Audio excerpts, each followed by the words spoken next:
तो दोस्तों आज हम लोग पढ़ेंगे शंख और बेलन दोनों पर आधारित प्रश्न, जिसका पहला क्वेश्चन है। एक शंक्वाकार बर्तन की भीतरी त्रिज्या 12 सेमी और ऊंचाई 50 सेमी है। यह किसी तरल पदार्थ से भरा है। यह तरल पदार्थ 10 सेमी त्रिज्या वाले बेलनाकार बर्तन में उलट दिया जाता है, तो बर्तन में तरल पदार्थ की ऊंचाई कितनी होगी। बहुत ही इम्पोर्टेंट क्वेश्चन है ये। इस प्रकार के क्वेश्चनों को जो लगा लेता है उसको सीधी सी बात है, उसको मैथ का 80% समझ में आ रहा है। ठीक है, ये सारे क्वेश्चन एक टफ क्वेश्चन में आता है, न कि आसान क्वेश्चन में आता है। ये सारे अगर ऐसे क्वेश्चन प्रश्न पेपर में आते हैं, अगर बच्चा उसको लगा लेता है तो इसका मतलब ये जाना जाता है कि उसको मैथ अच्छी खासी आती है। तो आइए हम लोग शुरू करते हैं।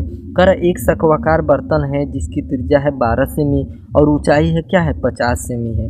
इसमें एक तरल पदार्थ है। इस तरल पदार्थ को अगर बेलनाकार आकार बर्तन में डाल दिया जाए तो जिसकी त्रिज्या 10 सेमी है तो कितनी ऊंचाई तक वो भर जाएगा, यही हमको बताना है। तो हमको पता है कि अगर कोई तरल पदार्थ किसी भी बर्तन में डाला जाए तो तरल पदार्थ वही रहेगा, चाहे बर्तन का आकार कोई भी रहे।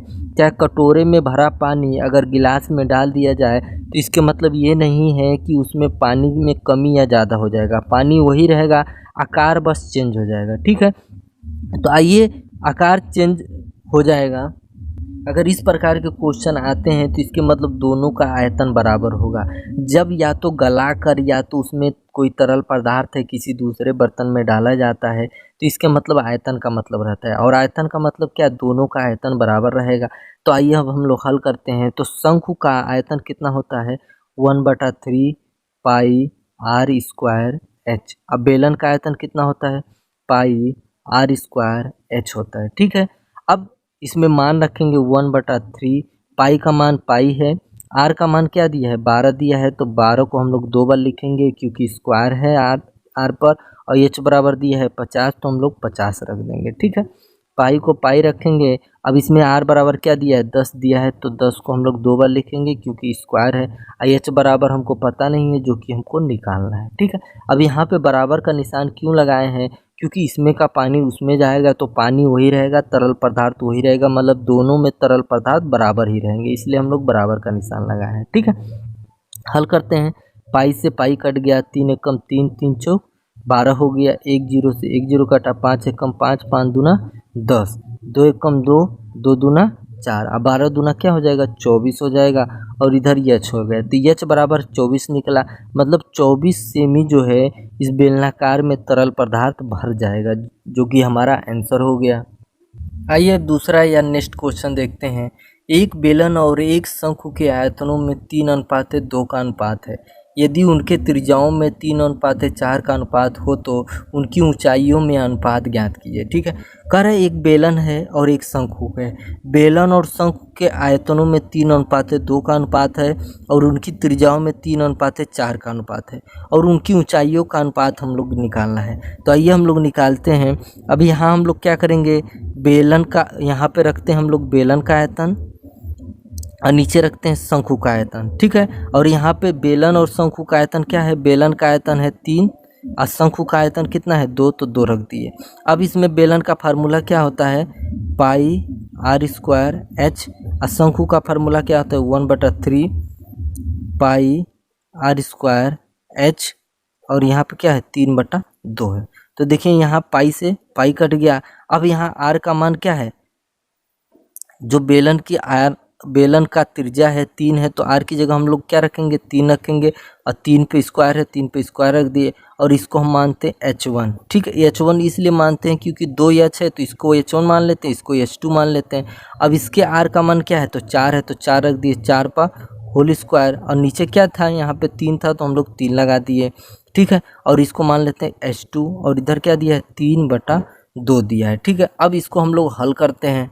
तो 3 का अगर स्क्वायर करेंगे तो 3 त्रिका 9 h1, और 4 का स्क्वायर करेंगे 4 चौक 16, नीचे दिया है 3, और ये h2, और ये 3/2 हो गया। ठीक है, अब 3 एकम 3, 3 त्रिका 9, 2 एकम 2, 2 8 16, अब 3 इधर है तो 3 कहाँ जाएगा ऊपर हो जाएगा, तो 3 का 3 में गुणा होगा तो 3 त्रिका 9 हो जाएगा।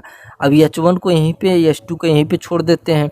अब ये 9 कहाँ जाएगा नीचे हो जाएगा, और 8 कहाँ हो जाएगा ऊपर हो जाएगा। ठीक है, और ऊपर यहाँ पे क्या है H1 है और यहाँ पे क्या है H2 है। तो H1 बराबर क्या हो गया 8, H2 बराबर क्या निकल के आया 9। तो इनकी ऊंचाइयों में अनुपात कितना निकला 8:9 का निकला, जो कि हमारा आंसर हो गया। अगर आपको किसी प्रकार की कन्फ्यूजन है तो डायरेक्ट आप कमेंट बॉक्स में पूछ सकते हैं, या कोई क्वेश्चन आपको पूछना है तो वो भी उस कमेंट बॉक्स में लिख दीजिए, आंसर आपको ज़रूर मिल जाएगा। तब आइए हम लोग नेक्स्ट क्वेश्चन देखते हैं। समान व्यास और समान ऊंचाई वाले एक बेलन, एक शंकु और एक गोले के आयतनों का अनुपात क्या होगा। कह रहा है कि एक बेलन है, एक शंकु है, एक गोला है, इनमें समान व्यास है, मतलब इनका व्यास जो है बराबर है, ऊंचाई भी क्या है समान है, तो इनके आयतनों में अनुपात बताइए।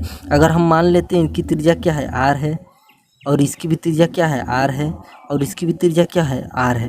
कह रहा है तीनों का व्यास समान है, मतलब तीनों की त्रिज्या भी समान ही होगी। ठीक है, अब कह रहा है तीनों का ऊंचाई समान है। अगर इसका ऊंचाई देखा जाए तो क्या हो जाएगा, ये r है और ये r है, तो अगर यहाँ से लगाकर यहाँ तक देखा जाए तो क्या हो जाएगा 2r हो जाएगा। मतलब गोले का जो ऊंचाई है क्या है 2r है, तो इसका भी ऊंचाई क्या हो जाएगा 2r होगा, और इसका भी ऊंचाई क्या होगा 2r होगा, क्योंकि ऊंचाई भी तो समान ही है। ठीक है, अब हम लोग निकालते हैं उनके आयतनों में अनुपात निकालते हैं। क्या निकालते हैं आयतनों में अनुपात। तो बेलन का अगर आयतन देखा जाए तो फार्मूला क्या होता है बेलन के आयतन का पाई r² h होता है। और शंकु के आयतन का अनुपात निकाल देखा जाए तो क्या होता है 1/3 पाई r² h होता है। और गोले का आयतन का फार्मूला क्या होता है 4/3 पाई r³ होता है। अब हम लोग क्या करेंगे, इसमें मान रखेंगे, पाई को हम लोग पाई लिख दिए, r बराबर क्या है r का मान r ही है, तो यहाँ पे r² हो गया। और यहाँ पे h बराबर क्या है 2r है, तो 2r रख दिए। और 1/3 पाई की जगह पाई रख देते हैं। यहाँ r बराबर क्या है r ही है, तो r का स्क्वायर है, तो स्क्वायर रख दिए। और h बराबर क्या दिया है 2r दिया है, तो 2r रख दिए। और यहाँ पे 4/3 पाई r बराबर क्या दिया है, यहाँ से लेकर r ही, तो r दिया है, तो r का q लगा दिए। ठीक है, अब हल करेंगे, पाई से पाई, पाई से पाई, तीनों पाई कट गया। अब यहाँ पे देखेंगे 2 और यहाँ से 2 काटे तो 2 दूना 4 हो गया। अब यहाँ पे 2r है, यहाँ पे 1r है, मतलब 3r कट गया। यहाँ पे भी 2r है, यहाँ पे भी 2r 1r है, तो 3r ये भी कट गया। और यहाँ पे 3r एक ही जगह दिया है, तो ये भी 3r कट गया।